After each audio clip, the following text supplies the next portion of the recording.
we're going to have a look at how we go about dividing with fractions. And first of all, let's just make sure we're clear about how we're thinking about dividing with any number.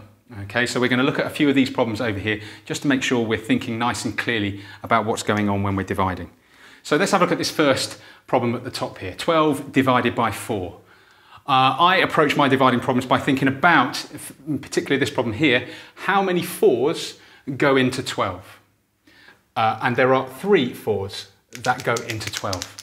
Okay, and again with this next problem here, 12 divided by 2, how many 2s go into 12? And we're looking at 6. Okay, how many 1s go into 12? Well, there are 12 of them. And now we're getting on to some fractions, which is a little bit harder to think about.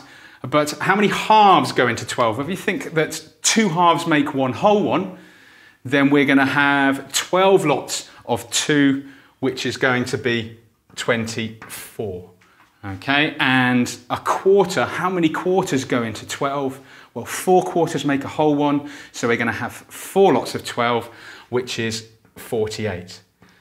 So let's have a look at the numbers we've got here, because I've been very deliberate with the ones we put on the board here. Because what we're dividing by is being halved each time. Half of 4 is 2, half of 2 is 1, half of 1 is a half, and half of a half is a quarter. And if what we're dividing by is being halved each time, it does mean that we can get twice as many of these in each time. So I can only get 3 4s into 12, but if I've got a number that's half as big, I can get twice as many of these into 12. I can get 6, and you can see the pattern continues there. So that's just getting us to think about dividing with whole numbers and fractions. But let's take that principle and look at dividing fractions with fractions. Okay, so let's have a look at 3 quarters divided by a quarter. Okay? So, 3 quarters. 3 quarters, I've got a diagram here. We've broken it down into quarters, and we're looking at 3 of those quarters. And I want to know, in this case, how many quarters go into 3 quarters. Now, a quarter is represented by this amount here. How many of these go into this shape here? Now, we can see that 1, 2, and this one here, 3 quarters go into 3 quarters. So my solution there is 3. A little bit trickier when we get to something like a half, because a half is represented by this amount here. How many of these, how many halves can we get into 3 quarters? Well, we can see that I can move that and I can get 1 half into there.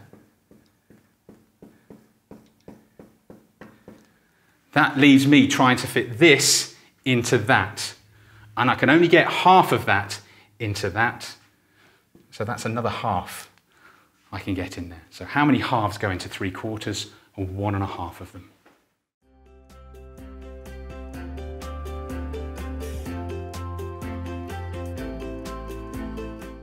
Okay, Mary, so let's have a look at this one. So solve x plus 2x equals 12. So what do you think you do first?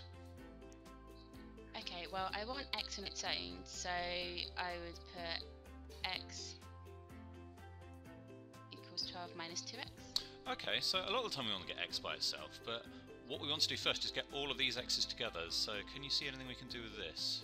Get all these together in one place. Oh, okay, it's 3x, isn't it? Yeah, so absolutely. 3x equals 12. Oh, and so x equals 4. Brilliant, spot on, well done.